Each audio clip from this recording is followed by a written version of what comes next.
شلاملخ مريم مليخ طيبوثة نارا عمناخ مريخات المشي وموريخ بير خرسيغي شو ناط مريم يلدت آلها صلح لا بين حطاهي هاشا وشاق الموتين آمين.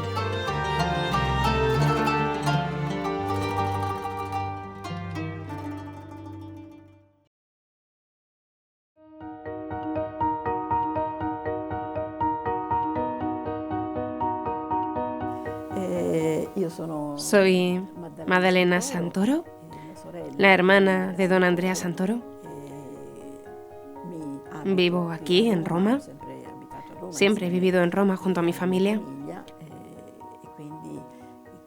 Cuando don Andrea se fue a Turquía, no lo pudimos seguir materialmente, pero lo hemos seguido yendo a visitarle varias veces y sobre todo escuchando todo lo que nos contaba cuando regresaba a Roma. Me he dedicado a la enseñanza durante toda mi vida y ahora, además de la enseñanza, de la que me he ido alejando poco a poco, me ocupo de dar a conocer su figura a través de los escritos que ha dejado. Cartas, diarios, páginas de su diario, etc.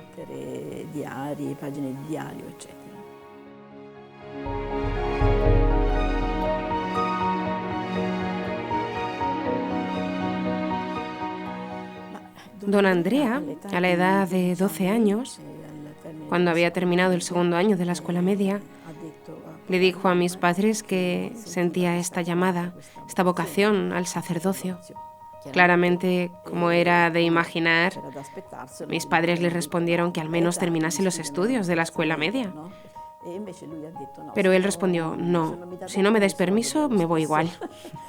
Era una persona muy decidida, una persona convencida de lo que quería hacer en sus cosas. Lo interesante es que mi madre conservaba entre sus cosas un papel escrito a mano, con una escritura todavía infantil, juvenil de don Andrea, que justo un día antes de entrar en el seminario escribía a su párroco y a sus superiores, como él los llamaba.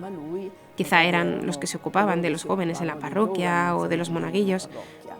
Y dice, mañana finalmente partiré y me iré al lugar donde me prepararé para vivir la vocación de mi vida, el sacerdocio.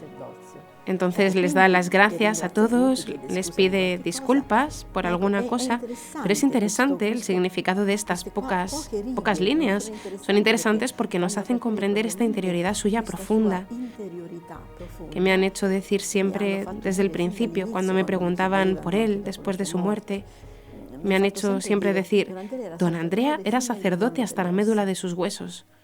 Él sentía muy dentro de él esta vocación, esta llamada.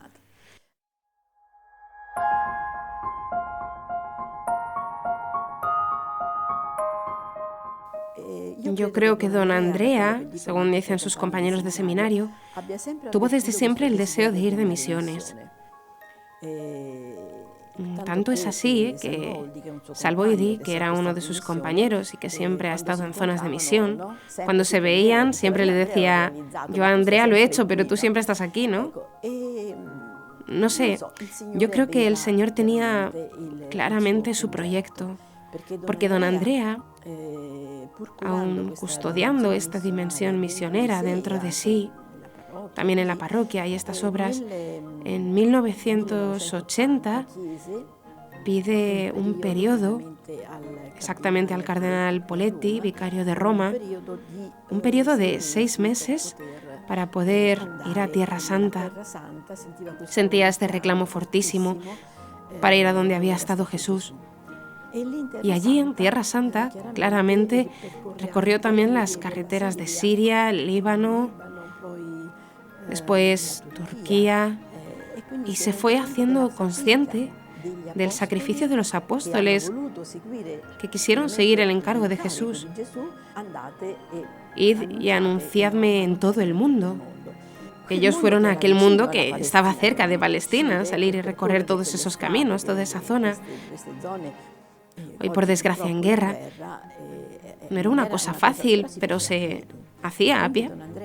Después, cuando don Andrea partió en el 2000, tras obtener finalmente el permiso para partir, porque don Andrea, al regresar de Palestina, después de este viaje, se lee en las páginas de su diario, se lee su casi angustia por estar aquí, mientras que la Iglesia Madre nos decía, nos necesita de nosotros, necesita de la Iglesia de Roma.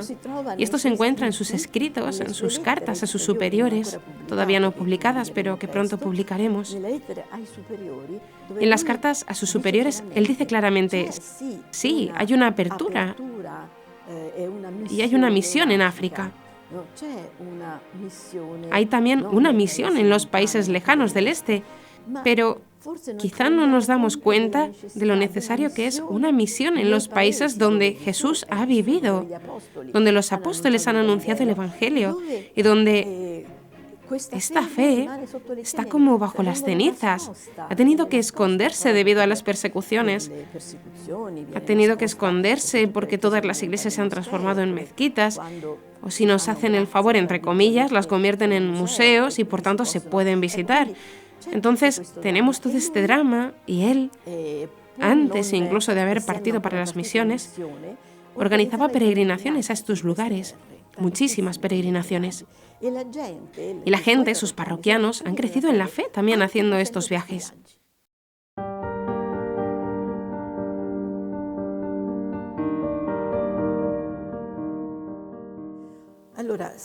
En 1980 o 81, Andrea se va a Palestina, Tierra Santa, y recorre toda esta zona de Palestina y también de Siria. En 1993, tras dejar la parroquia Jesús de Nazaret, que él había construido, como le había pedido el cardenal, pide ir por algunos meses, no 6 meses, esta vez fueron 4 meses, por algunos meses a Turquía. ¿Por qué Turquía? Porque él decía que esta es la tierra santa de los apóstoles y él quería ir a ver esas iglesias, que ya había visitado muchas veces, pero en el 94 estuvo allí por 4 meses, un tiempo, y él descubre el sufrimiento, dice él, descubre que no está solo en Tierra Santa el sufrimiento de la Iglesia Madre, que necesita a la Iglesia de Roma, sino también el sufrimiento de los cristianos de hoy, porque en Turquía no pueden vivir plenamente, libremente su fe. Hay pocos cristianos, es verdad. Cuando él llegó a Trabzon había 8 cristianos. En Urfa, donde fue inicialmente, no había ninguna comunidad cristiana.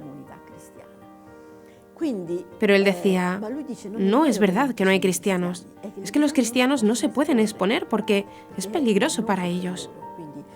Desde que Turquía se hizo un estado con Atatürk hacia el 1920, claramente debería haberse formado un estado laico. Y en efecto, había espacio para el Islam, para que pudieran manifestar su fe, pero no había espacio para las minorías. Sabemos todos lo que sucedió, es un hecho histórico, obviamente, que Turquía en parte reconoce y en parte no, porque dice que cuando hay una guerra, es guerra entre 2 partes y siempre hay un ganador y un perdedor.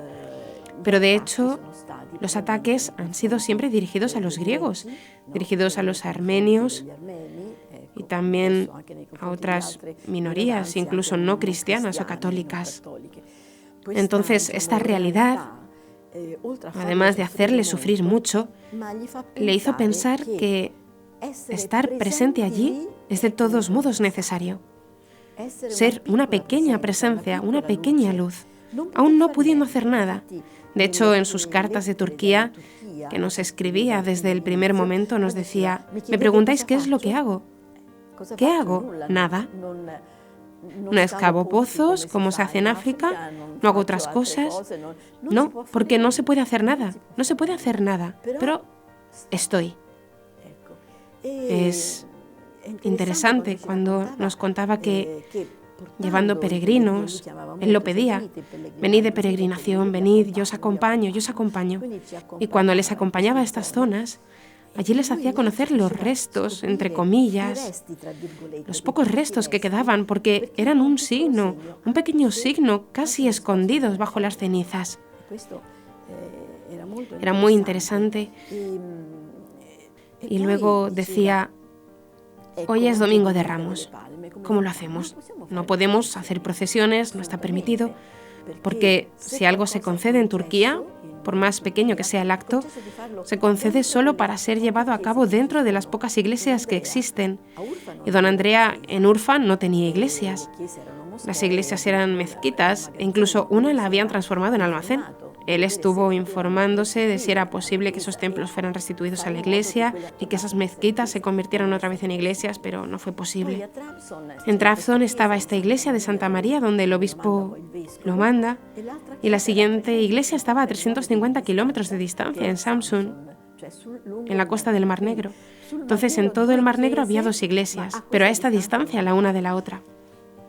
Y él decía, sí, hay cristianos, pero no pueden exponerse, no pueden hacerlo. No existe una persecución abierta como en otros países, pero existe un sed, no digo sumisos, pero un haced lo que os permitimos hacer. Entonces cuando él decía, hoy es Domingo de Ramos, ¿qué hacemos? Entonces él llevaba a estos peregrinos sobre las colinas, que él conocía bien, y sabía que quedaban todavía vestigios del cristianismo, y decía, bien, desde aquí bendecimos toda Turquía, porque era un lugar desde donde se podía ver toda Turquía abajo, y bendecimos todos sus pueblos. Y este era su modo de, no con las palmas, pero sí con este sentimiento, comportamiento y con la oración como él hacía en silencio. Y lo mismo con el Vía Crucis. Era interesantísimo cómo lo hacía. Él decía, hoy es Viernes Santo, ¿qué hacemos? El Vía Crucis no lo podemos hacer por las calles, no es posible salir de la iglesia con esos pocos cristianos, pero ¿cómo hacemos? Entonces él decía, vamos a pasear por la orilla del Mar Negro. Había un lugar junto al Mar Negro donde están las prostitutas y que son casi todas, todas cristianas procedentes de Georgia y de otros países de Europa del Este. Debido a la pobreza vienen a Turquía porque está muy cerca de sus países. Entonces él decía, vamos allí. ¿Y qué haremos? Paseemos, pero cuando yo me detenga, sabed que esa es la primera estación. Y allí cada uno rezará la primera estación. Después nos ponemos de nuevo en camino, hablamos entre nosotros, etc. Pero cuando me detenga de nuevo será la segunda estación, y así sucesivamente.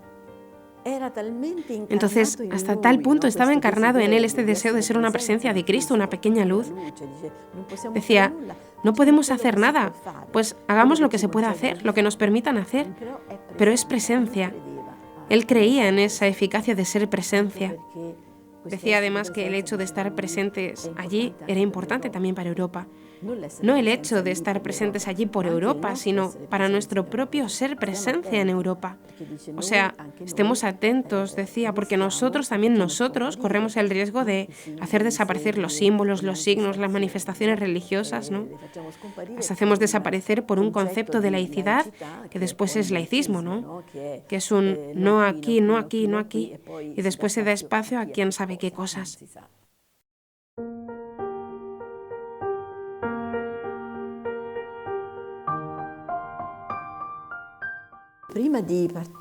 Antes de irse a Turquía, hizo un hermanamiento entre la parroquia de que partía y la de Urfa, la ciudad a donde iba. Y a este hermanamiento lo llamó Ventana para el Medio Oriente. Y decía, yo me voy, pero vosotros os quedáis aquí para hacer visible mi presencia allá. Porque los parroquianos deben conocer estas realidades. Es más, deben ser conocidas por todo el mundo, las familias, las diócesis. ¿Y cómo hacemos para darlas a conocer? Aquí tenemos una realidad, así la llamaba él, que ha llegado a ser después asociación en el sentido jurídico, ¿no? Pero era una realidad llamada Ventana para el Medio Oriente. Y él, a través de un pequeño periódico, llegaba a todos porque mandaba las noticias, incluso esas cartas de las que hablo, al principio se publicaban en ese periódico y luego, junto a sus cartas, publicaba también el testimonio de los que habían estado allí. Y eran preciosos esos testimonios. Y además había una columna donde se hablaba de los padres de la Iglesia que habían vivido en Turquía, es decir, santos de Turquía. La ventana para Medio Oriente, además de estos periódicos, tenían la responsabilidad de completar las partes que don Andrea preparaba para un calendario sinóptico. Entonces, tenemos un calendario sinóptico que seguimos haciendo ahora, y es interesante porque en el 2006, don Andrea se adelanta y prepara ya el año 2007. Y el tema para ese año, porque daba un tema para cada año para la formación del calendario, el tema era el perdón. Es sorprendente, ¿no? Porque dices, son cosas que puedes leer solo después, pero en el momento no nos dimos cuenta. Él dijo, en 2007 el tema será el perdón, y esta ha sido verdaderamente una de las cosas que más nos han conmovido.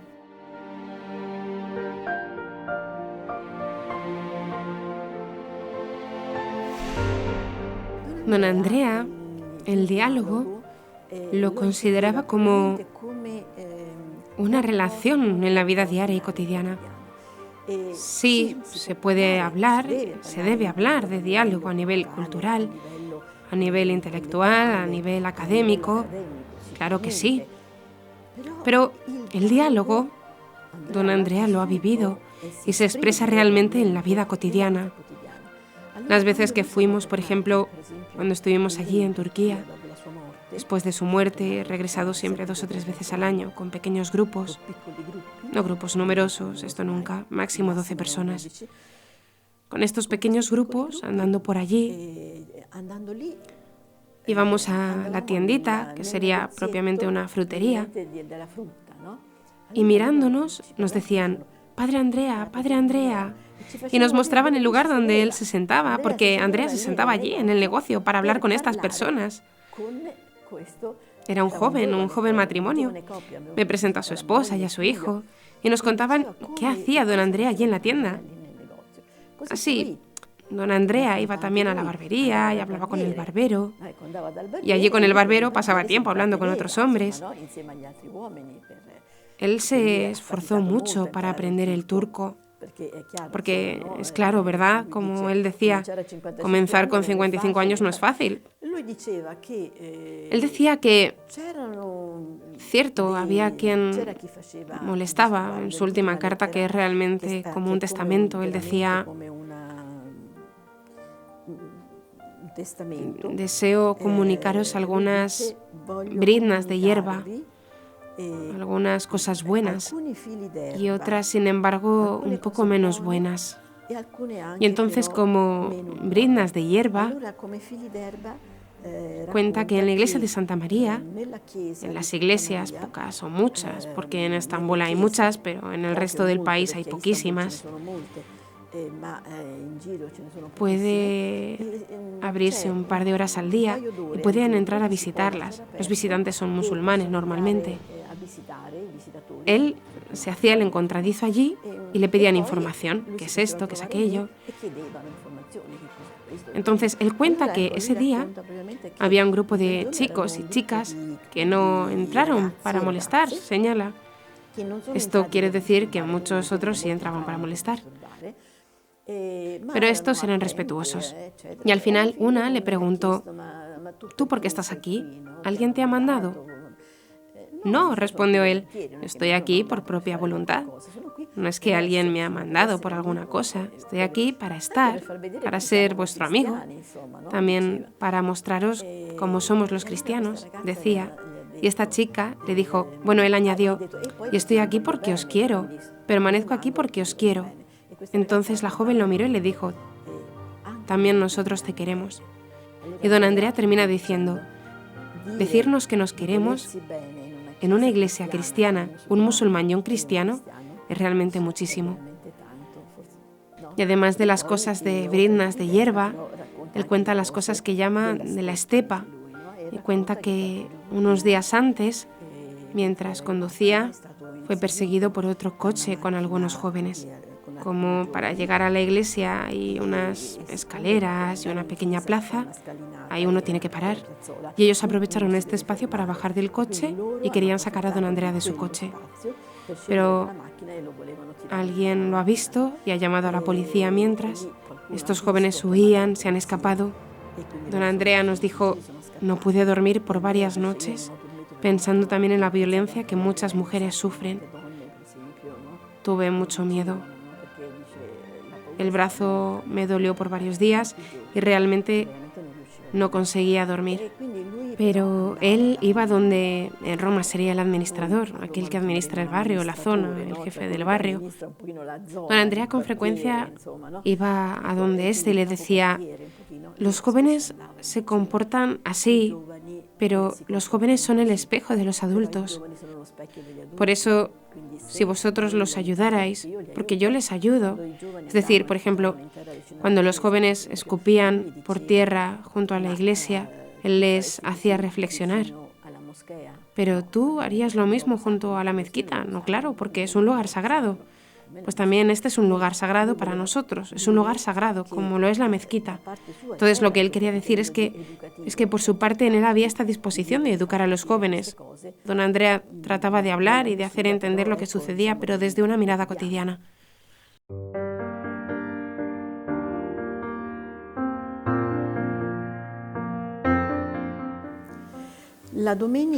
El domingo 5 de febrero, como acostumbraba por las mañanas, don Andrea se levantaba e iba a la iglesia. Después, a las 11:30, se celebraba la Eucaristía para los pocos creyentes presentes. Después, normalmente, también aquel domingo fue así, pasaban a un patio, ¿no? De la iglesia se pasaba a un patio que también daba al convento, digamos, a lo que eran las habitaciones. Entonces allí en el patio, aunque hacía frío, bien que estaba bastante cubierto, también en la cocina, en la sala que estaba unida también a la iglesia, en ese espacio, él daba catequesis a quienes habían pedido recibir el bautismo. Pero los que pedían ser bautizados no eran...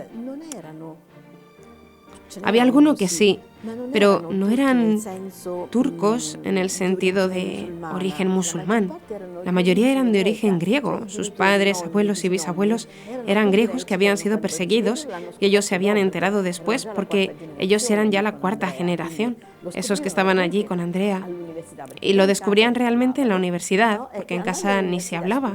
Pero al ir a la universidad, después de estudiar un poco más la historia, se daban cuenta de que ese era el contexto. Algunos de estos querían conocer la religión de sus padres y don Andrea se la daba a conocer. Y luego bebían juntos un poco de chai, es decir, un té juntos. A veces eran 8, a veces 10, a veces eran solo 7 o 6. Con todo tenían este ambiente.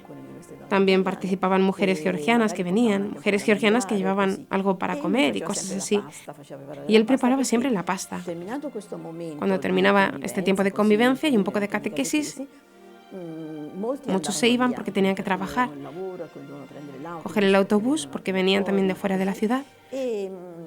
Pero el resto comía un poco y después don Andrea iba a la iglesia para esas 2 horas que podía abrir y dar hospitalidad y luego, alrededor de las 4,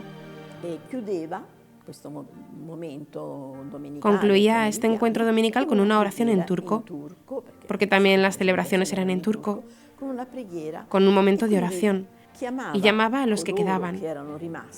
Aquel día eran solo 2. Los llamó y les dijo: terminamos con la oración. Él se arrodilló en el último banco de la iglesia, que tenía una única nave con 2 filas de bancos, y al fondo a la derecha se puso de rodillas. A sus espaldas estaba la entrada principal y a los lados las entradas laterales. Entonces se había arrodillado después de decirles: allí os espero. Entonces uno de los que se había quedado con él entró y se fue al primer banco, porque después don Andrea tendría que haberse levantado y haberse acercado allí con él. Don Andrea tenía entre las manos la Biblia en idioma turco y estaba de rodillas.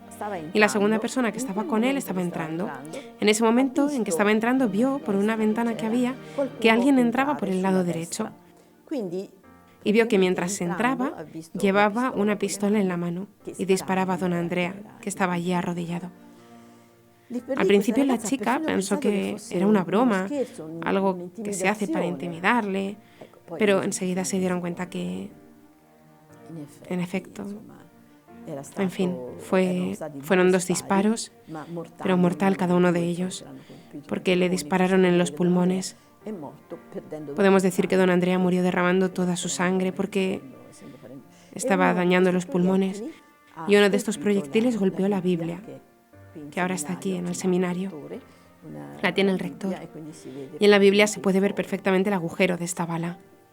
Bueno, esto pasó por la tarde, en la conclusión de esa jornada.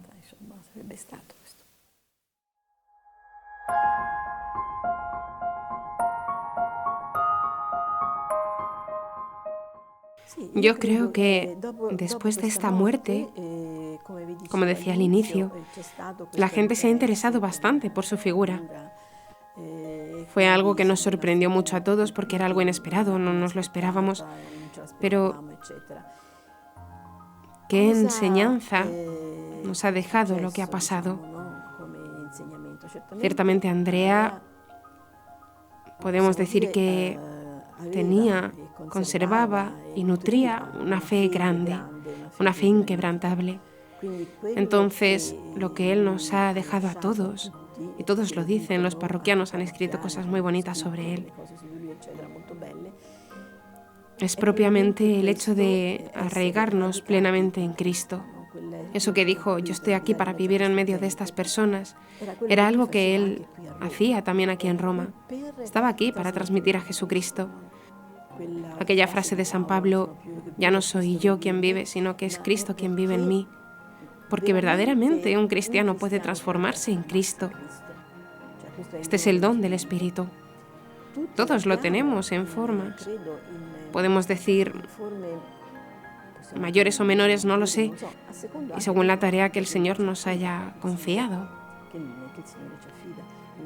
Muchos sacerdotes reconocen en don Andrea no solo capacidades humanas grandes, como organizador de la parroquia, por ejemplo, sino también capacidades espirituales muy grandes, muy elevadas.